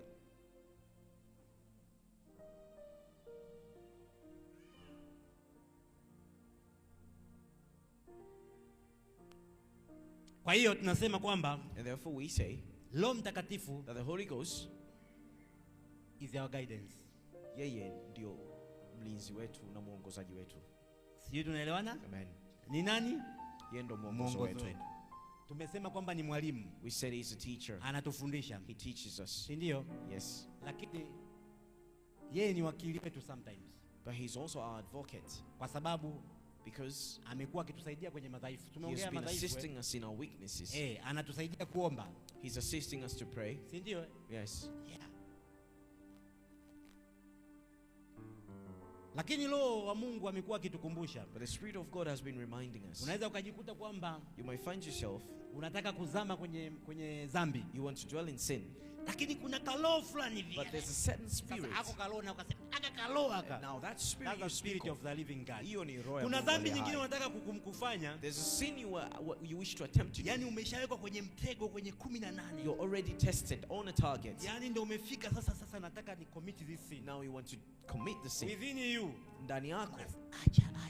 and there's something telling you to Hapo not hamna do cha it. baba wa kiroho, It's not a spiritual hamna father. cha kaka wa kiroho, It's not a spiritual hamna brother. cha dada wa kiroho. It's not a Ni spiritual wewe tu sister. mwenyewe. Now it's you yourself. Kwa hiyo ile reminder unayoipata ile Ile ukumbushaji ni unaopata, Roho Mtakatifu. that's the Holy Ghost. Roho Mtakatifu anatukumbusha That's the Holy Ghost reminding pale you. ambapo tunasahau zile njia za Yesu As Kristo, we forget the ways of Jesus, anakuwa ni msaada kwetu He kutukumbusha. comes to be our helper to remind Sema us. katika jina la Say in the Yesu, mighty name of Jesus, nitamtumia Roho I Mtakatifu shall use the Holy Ghost kama msaidizi wangu as my helper. popote nitakapokwenda, Wherever I go, chochote nitakachofanya, whatever I'll do, nitamtumia Roho I Mtakatifu shall use the Holy kama Ghost msaidizi wangu as my helper. katika jina la In the Yesu. mighty name of Jesus. Lakini body of Christ Lakini mwili wa Kristo umekuwa umevurugwa sana, has been so much messed up. na umevurugwa kwa sababu And gani? it's messed up because Watu wengi many people, wanataka kuyaonyesha yale matendo ya they Mungu, want to show the acts of God, lakini kwa kutumia nguvu za kipepo. but by using the demonic powers. Sijui mnanielewa watu wa Do you Mungu? understand? Wanataka kutumia zile nguvu za kiungu They want to use kuzionyesha, the godly lakini power, but kwa kudanganya, kwa nguvu, kwa kutumia nguvu za by lying and using the powers of Nataka the darkness. nikukumbushe kwamba Yesu mwenyewe I want to remind you that Jesus walikuwa himself, wanaamini kwamba they believed that anatoa mapepo kwa he was casting kutumia out demons Beelzebul. by using the spirit of Beelzebul. Sijui nani anaweza kumbuka mstari wa Biblia. Who can remember that scripture? Wakawa wanaendelea kumshadadia wakijua kwamba yeye anatoa mapepo So they kept on kwa saying that kutumia Beelzebul. he was casting using that Beelzebul yule ni spirit. mkuu wa mapepo, si ndio? He's the master of Na demons, walikuwa Beelzebul. wanaamini hivyo, So they believed that. na body of Christ And mwili wa Kristo umechafuliwa sana na watu wa namna has hiyo, been dirt by such ambao people. kwa that sasa hivi kuna now watu wanafanya mambo hayo. They are doing those stuff. Malaika wa Bwana The angel of God, akawapige katika jina la let Yesu. him strike them in Akawapige the katika mighty name jina of la Jesus. Yesu. Let him strike them in Watu the mighty name wanatoa of Jesus. pepo People are casting out demons kwa kudanganyia, kwa kutumia Beelzebul. by using false Wakawa power. wanadhani kwamba Yesu anatoa pepo And kutumia they thought Beelzebul. Jesus was doing the same. Lakini Yesu But Jesus, alikuwa anajaribu kuwaelimisha he pale. was trying to elaborate it to them. Yaani wewe huwezi ukatoa pepo kwa pepo. You cannot cast out a demon by using the same demon. Yeah? Pepo kwa pepo. You cannot cast out a demon by using a demon. Yaani watu wa ufalme mmoja. From the same kingdom. Nakumbuka alitoa hadi mfano mmoja kwamba I remember wewe he gave unataka, it an example. unataka kuteka mtu mwenye nyumba, If you want to na yule mwenye nyumba ana nguvu. take down the Unataka landlord, kuteka mwenye nyumba, si ndio? now you want to terrorize the Yule house. mwenye nyumba ana nguvu. Now the landowner is very Lazima powerful. utafute nguvu yenye nguvu zaidi yake, So si you ndio? must find a more Ndio uweze powerful kwenda power kumteka, si so that you ndio? can terrorize him. Huwezi ukamteka You cannot shetani terrorize the devil ukatumia nguvu ya by kishetani. using the same power from him. Is it possible? Inawezekana.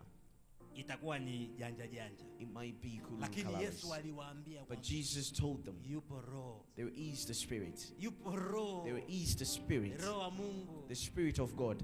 Roho Mtakatifu. The Holy Spirit Ndio huyu anayetenda kazi hizo. is the one who Ndio operates huyo that. aliyeondoka Yesu alivyoondoka. Is the one that Ndio when huyo Jesus left, anashuhudia mpaka leo. he testifies up to now. Sisi tunaelewana watu wa You Mungu. understand each other, people of God. Tuna siku nzuri sana Alhamisi ya leo We have a very beautiful ya Roho Thursday Mtakatifu. of the Holy Ghost. Lakini imekuwa But ni siku ya neema sana it has been a very gracious day kwa sababu Yesu because Jesus, alivyokufa pale when he msalabani, died on a cross akazikwa siku ya tatu and he akafufuka. was buried, then the third day he Na wakati resurrected. anaondoka, And when he was leaving, alishatuachia Roho he Mtakatifu. already left us with the Holy Ghost. Zipo kazi nyingi amezifanya, There are a lot of works he did, lakini kazi kubwa but the biggest one alikuja kuifanya ni kazi ya msalaba. he came to do Sema on the kazi ya cross. msalaba. The work of the cross. Kazi ya msalaba. Work of the cross. Kwa kupigwa kwake For his torture tumepona. and crucifixion Nataka we are niwaambie saved. kazi ya msalaba. The work of the Tuna cross. siku chache tutafanya maadhimisho hayo. We have few days to remember that. Hebu tuimbe nyimbo moja tumwabudu yeye Let us aliye sing hai, and worship him. aliye hai. Let us worship the living Lakini one. tutakuja kuifu But we shall praise na kuishukuru and to thank kazi ya msalaba. the work of the cross. Wanasema hivi, They say, Mungu aliupenda ulimwengu for God loved the world, hata akamtoa mwana wake wa so pekee he gave his own begotten Son. ili kila mtu amwaminie For everyone who shall believe in him asipotee shall not get lost, bali awe na uzima wa but to milele. inherit the everlasting life.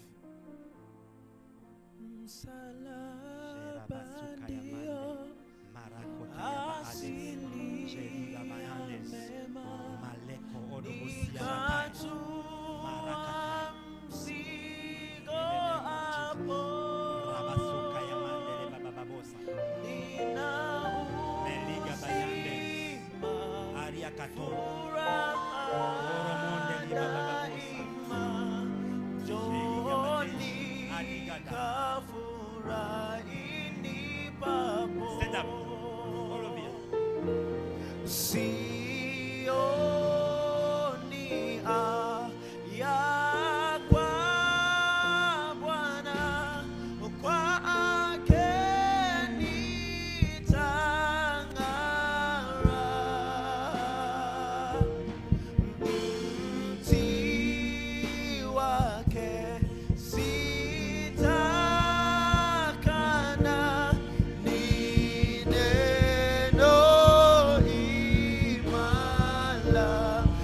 Msalaba, msalaba ndio asili ya mema, nikatua mzigo hapo. Nina uzima, furaha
twajikosesha, lakini twajikosesha, twajitweka vibaya. Kama tulimwomba Mungu, kama tulimwomba Mungu, maombi asikia,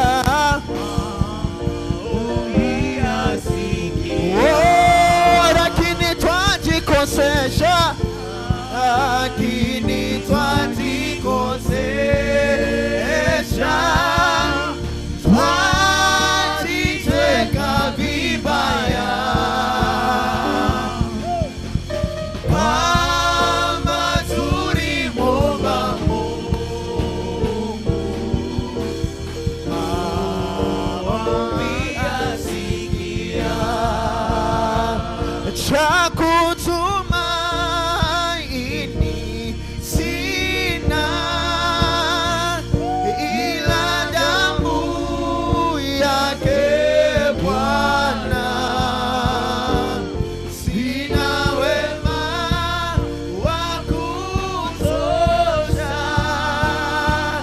dhambi zangu tuziosha. Kwake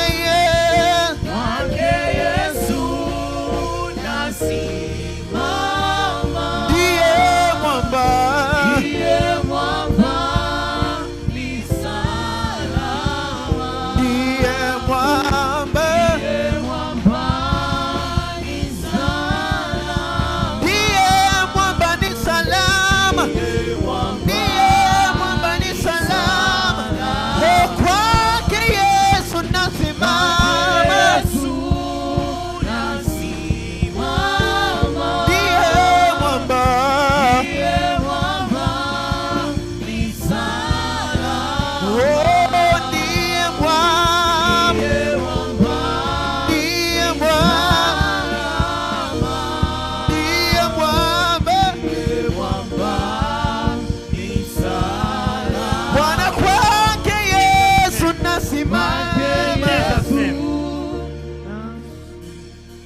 Thank you Lord. Asante Bwana. Wewe ni Mungu unayeweza. You are the Lord who is able. Mungu jia Lord. You're the Lord that left us with the Holy Spirit. Until now he leads us. You're the Lord that hauna viwango.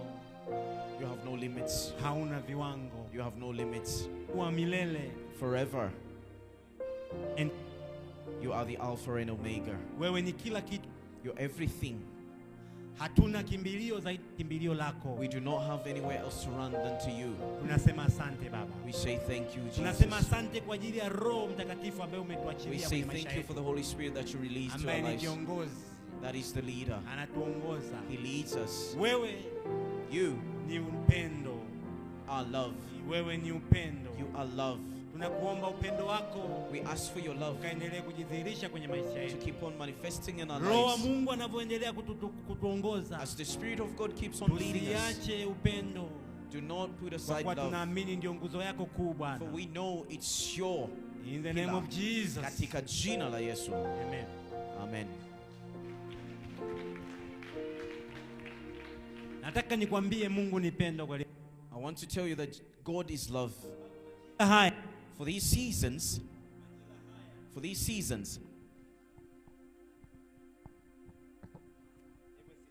naweza kuketi.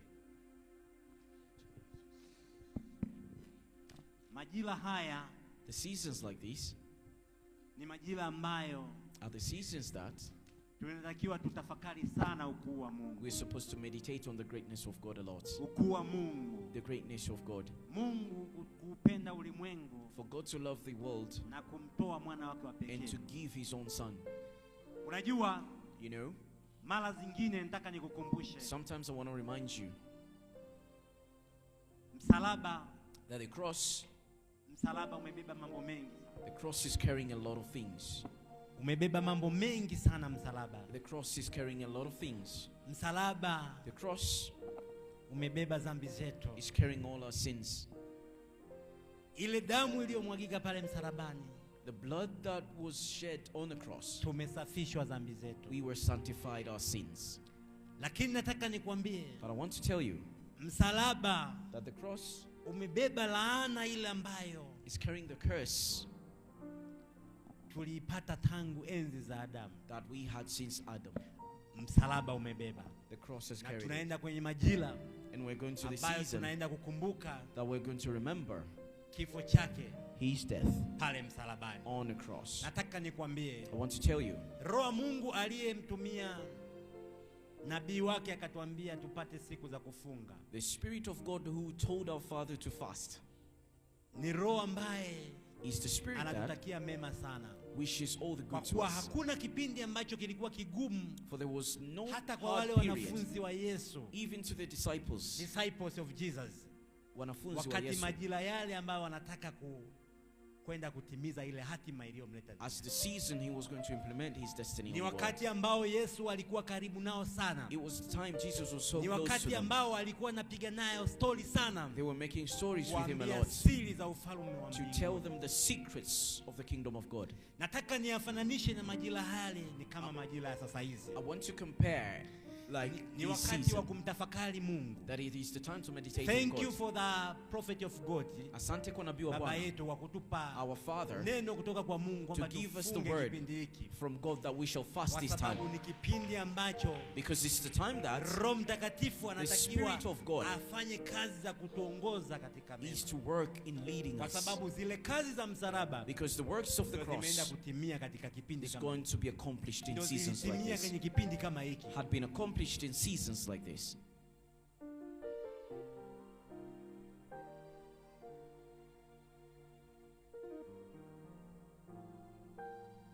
Kwa kupiga kwake tumepona. For his crucifixion we were saved. Ene curse Laana yoyote ambayo iliyotamkwa kwenye maisha yako, that was mentioned in your life, by the reason of this day, kwa sababu ya siku hii, inaenda kuvunjika katika jina is la going Yesu. to break in the mighty name of Jesus. Laana yoyote ile, Every curse, Roho Mungu akaniambia the kwamba Spirit of God has told me, moja kati ya vitu ambavyo tumevibeba sana kwenye maisha yetu, one of the things we're carrying zipo much in our laana lives, ambazo zimetamkwa kwenye there were maisha yetu, curses that were mentioned to our lakini lives. kwa sababu ya siku ya leo But because of this day, imeenda kuanguka katika jina la they're going Yesu. to fall in the Kwa mighty name of sababu ya Jesus. kazi ya msalaba For the work of the cross, inaenda kuanguka katika jina la they're going to Yesu. fall in the mighty name of Nataka Jesus. nikwambie And I want to tell you kwamba Yesu akiwa pale that msalabani as Jesus was on the cross, alichukua laana zetu he zote. took all our curses. Kwa hiyo laana zilizoanzia kwa Adamu Now the curses started from zote Adam. alizibeba kwa ajili yetu. He carried all of them for us.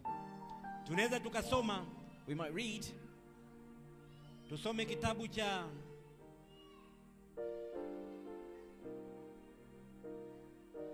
Kumbukumbu la Torati 21 mstari wa 22 mpaka 23. Kumbukumbu la Torati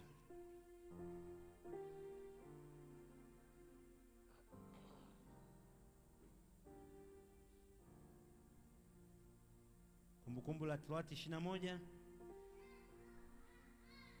mstari wa 22 mpaka 23. Kitabu cha Kumbukumbu la Torati sura 21 mstari wa 22 anasema, akiwa mtu ametenda dhambi ipasayo kufa akauawa, naye ukamtundika juu ya mti, mzogo wake usikae usiku kucha juu ya mti, lazima utamzika siku hiyo hiyo, kwani aliyetundikwa amelaniwa na Mungu. Usije ukatia unajisi katika nchi yako akupayo Bwana Mungu wako iwe urithi wako. Hebu rudia tena mstari wa 22. Akiwa mtu ametenda dhambi ipasayo kufa akauawa, naye ukamtundika juu ya mti. Hapo akauawa, naye And to be atundikwe killed. juu ya nini? and he shall be put on a tree. Juu ya mti. Mti unaoongelewa hapo ni ule And the tree msalaba. spoken of is the cross. Kwa hiyo ile tendency ya kipindi kile walichokuwa nafanya Ile kule, kawaida ya that time, Yesu Jesus, alivyotundikwa pale when he was put on a cross, alikuwa amelaaniwa, he was cursed. na hiyo laana aliyolaaniwa And the curse he was cursed ni laana za kwetu sisi, was our curses. alizibeba. He carried them. Mtu wa Mungu, Man of God, hebu endelea mstari uliofuatia. Nataka nikwambie I want to tell you laana inaweza ikakusumbua, A curse can disturb you. lakini kwa kuwa tunaenda kwenye majira ya msalaba, But as we are going for the seasons of the cross, tulikuwa tuna siku inasema Ijumaa Kuu, si ndio? we had a Ndio Good Yesu pale Friday. anasulubiwa, si That's ndio? when Jesus was crucified. Nataka nikuambie laana zote zinaondoka. I want to tell you all the curses are leaving. Damu ile iliyomwagika pale And the blood that was ni kwa poured out ajili ya there ondoleo la dhambi. was for the removal of our sins. So for the reason of this day, Kwa sababu ya siku ya leo, laana zote zinaondoka. all the curses are removed. Kwa sababu Yesu anaondoka nazo pale Because msalabani. Jesus is Yesu moving with them aliondoka on the nazo pale cross. msalabani. Jesus left with them on the cross. Ule mti aliopigwa The tree he was hanged upon, and he was nataka cursed. nikwambie hivi, I want to tell you that Mungu ni mtakatifu. God is holy. Mungu ni mtakatifu. God is holy. Ni mtakatifu wa watakatifu. He is the holy of the holies. Mungu ndio ukamilifu. He is the completeness. Pale Yesu alipokuwa msalabani, When Jesus was on the cross, akasema Eloi Eloi, and then he said, kama Eloi, sabakitani, yani Mungu wangu my mbona God, umefanyaje? why have you forsaken Mbona me? umeniacha? Mungu hawezi God kuambatana na dhambi. Cannot go with sin. Na ilimpasa And he amwache had for a moment. to forsake him for some time. Alimwacha, na ndio maana akasema forsake mbona him. umeniacha? That's why he said, why Kwa have you sababu forsaken Mungu me? ni mtakatifu. For God is By holy. that time, Wa wakati ule, ndipo mzigo wa dhambi zetu our sins, alikuwa ameubeba he was Yesu. carrying the burden. Kwa hiyo Mungu So now God, akimwangalia na muona dhambi, when he looked at him, he saw the Akageuka. sins. So he forsook him. akamwacha And then he left him. ili abebe dhambi So zetu. that he can Kwa carry our sababu sins. Mungu ni mtakatifu. For God is holy. Macho yake hayawezi kuangalia His dhambi. eyes cannot look Kwa at hiyo by sins. that time, Kwa wakati ule, Yesu anasema yani mbona umeniacha? when Jesus was saying, why have you forsaken Alimwacha me? He for a forsaken him moment kwa sababu wakati. tayari mizigo ya dhambi zetu because the burdens of alikuwa our sins, ameshaibeba. he was already carrying them. Mtu mmoja, One person, wewe ambao unajifanya kiburi, you who is pretending like you utajifanya are so kiburi, hard, lakini nataka nikukumbushe but I want to remind you ule mzigo wa dhambi that the burden of pale sins msalabani on a cross, Yesu aliubeba. Jesus carried. Alisema, And then he said, mbona umeniacha? why have you Kwa forsaken sababu me? Mungu ni mtakatifu, Because God is holy. hambatani na He dhambi. does not walk Na with Yesu sin. akiwa amezibeba dhambi And zetu, as Jesus was carrying our ndipo sins, Mungu that's akamwacha. when God Na forsook ndio him. majira ambayo tunaenda kuyaadhimisha, And these are the kwamba seasons that we're Yesu going to anaenda kuondoka na commemorate. dhambi zetu. That Jesus went Yesu with our anaenda sins. kuondoka na laana He is zetu going to zote. live with all our sins. Hebu tuendelee mstari wa ngapi? Akiwa mtu ametenda dhambi ipasayo kufa, akauawa, nawe ukamtundika juu ya mti, mzoga wake usikae usiku kucha juu ya mti, lazima utamzika siku hiyo hiyo, kwani aliyetundikwa amelaniwa na Mungu. Kwani aliyetundikwa amelaniwa na Mungu. He's been cursed by God. Aliyetundikwa, Yesu hakutundikwa, Didn't Jesus been hanged? alitundikwa. He was hanged. Ile laana But that ni curse laana za kwetu Was sisi, our curses. ni laana zetu, Was our curses. amezibeba. He carried them. Kwa kupigwa kwake For ndio his maana crucifixion, tumepona. we were saved. Yale madamu aliyomwagika And ni all the blood that imeenda was poured, kusafisha dhambi zetu it went to zote. cleanse all our Imeenda sins. kuchukua laana He went to zote take all our pale curses msalabani. on the cross. In the name of Jesus. Katika jina la Yesu. Tuombe ombi moja. Now let us pray one prayer. Kwa sababu ya siku ya leo, For this day of today, laana zote, and all the curses, laana zote all the curses zilizotamkwa that were mentioned katika ulimwengu wa roho in the realm of the spirit, zinaenda kuharibika katika they're going to be jina la broken in the mighty name of Yesu. Jesus. 1 minute of prayer. Dakika moja ya maombi. Tunaenda kushuhudia kazi ya msalaba We're going to testify the ambayo work of the Mungu kwa cross, upendo wake that God by his akamtoa love mwana wake wa pekee. had given his own son. Katika misimu na majilio kama In haya the seasons like these, tuliona ukombozi, we saw na huo salvation. ukombozi And that sasa salvation, tunajua kabisa we know for sure dhambi zetu, that our sins, laana zetu our zote curses, zinaenda kuondoka they are going to be katika perished jina la in the Yesu. mighty name Omba of 1 Jesus. minute of prayer. 1 minute of prayer. Ombe laana yoyote ile Mungu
katika jina la Yesu.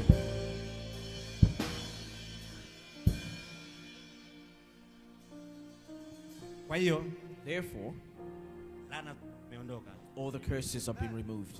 Lakini But nataka niwaambie kwamba I want to tell you that lile neno la kusema victory is must, lile neno la kusema ushindi ni lazima. kwa ajili ya msalaba, For the cross, victory is must. ushindi ni lazima. Kwa ajili ya msalaba, For the cross, victory is must. ushindi ni lazima. Pale msalabani On a cross, Yesu aliondoka, alikuja na ushindi. Jesus came with victory. Alipotoka msalabani alitoka na ushindi. When he went to the cross, he came with victory. Tuangalie Warumi 6. Romans 6. Leo tasoma sana mistari ya Biblia. Warumi 6:6. Romans 6:6.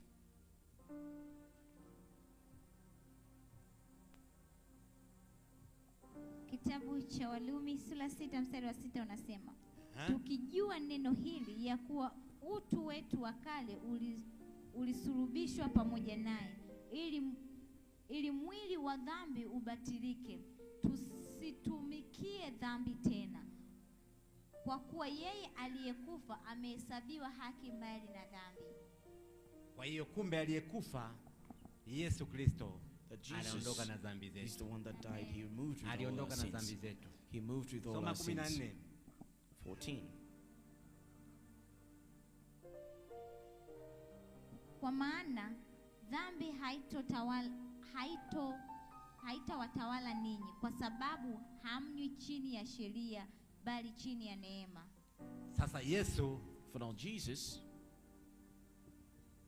baada ya kuwa sasa ameondoka na dhambi, after he had left with the sio sins, sasa tumepata neema. so now we have the grace. Na neema kubwa tulionayo And the biggest grace we have ni pale ambapo ukienda mbele za is Mungu, when we go before the Lord ukiomba msamaha, and to repent, unasamehewa. you've been forgiven. Sisi tumepata fursa kubwa sana, We have had a very big na fursa opportunity, hiyo malaika hawana. and the angels do not have this such Sisi tumepata opportunity. upendeleo kubwa sana. We have given a privilege. Tunayo neema ambayo Mungu We ametuachia. have the grace that the Lord has left Yesu with us. alipokufa pale As msalabani, Jesus died on the aliondoka cross, na dhambi he zetu. left with all Na our bado sins. tuna neema And we still ambayo have the hiyo grace neema mpaka leo that is from now. inatusaidia, tunaweza It kutubu helps mbele za us. Mungu.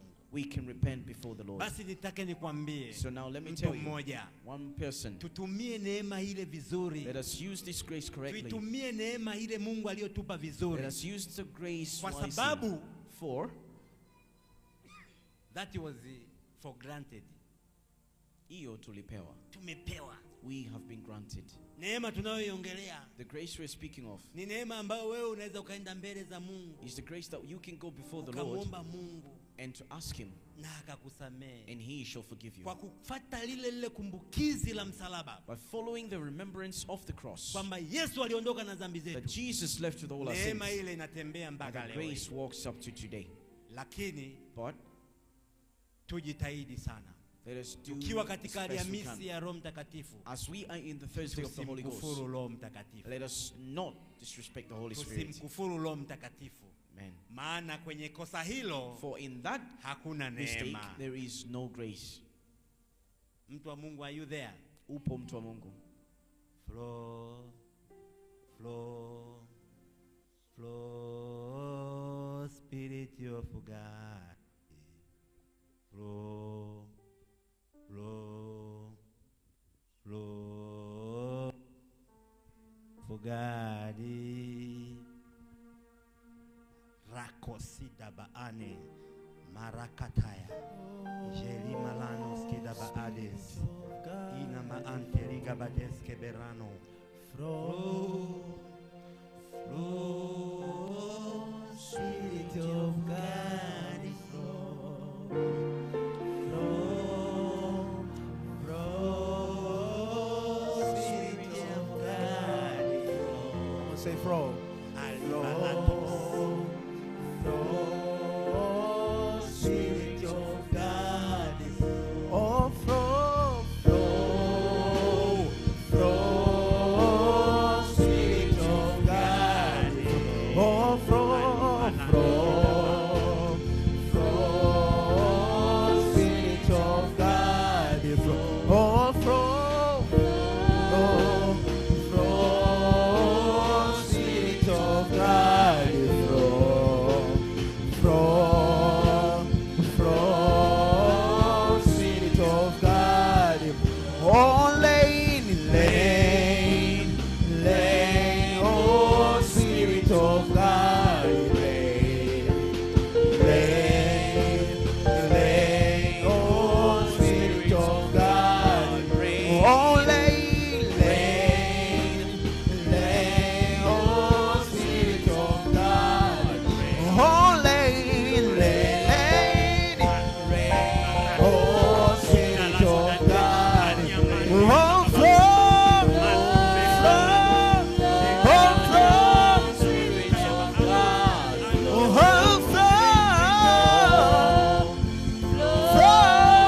Spirit to flow, Spirit to flow, Spirit of God, oh flow, flow, Spirit of God, flow, oh flow, Spirit of God, oh move, oh, Spirit of God, oh move, oh, Spirit of God, oh move, oh, Spirit of God, oh move, oh, Spirit of God flow, flow, oh, Spirit of God, flow, oh flow, flow, Spirit of God, oh flow, flow, Spirit of God, flow, oh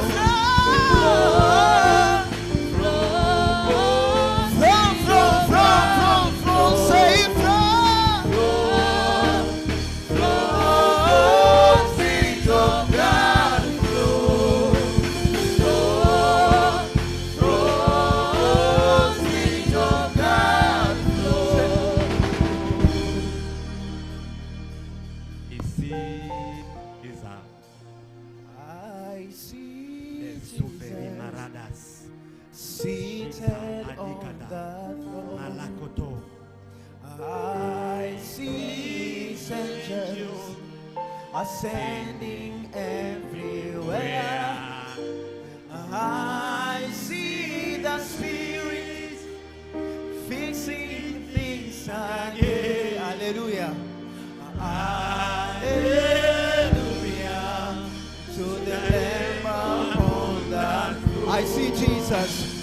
I see Jesus seated on the throne. Seated on the throne. I see the angels ascending everywhere. I see saints Ascending everywhere. ascending everywhere. I see the Spirit I see the Spirit fixing things again. fixing things. Sing another hallelujah. Hallelujah to the Lamb upon the Hallelujah. Hallelujah. Una na na na na na. Hallelujah.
my belly,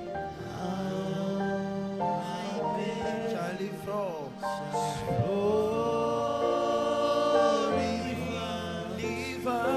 Rivers of living waters. Oh, out of my belly, shall flow rivers of living waters. Say, out of my belly, shall flow rivers of living waters. Out of my belly, say, out of my belly, shall it flow, shall it flow, rivers of living waters. Out of my belly, out of my belly, out of my belly, out of my belly, out of my belly, rivers of living waters. Out of my belly. La la la la la la la la. Deriga bayano. La la la la la la. La la la la la la la la la la la la.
Shidaba ani amanto lobo shidaba ale sheri amante rikatalaba shidaba ani baba babosa.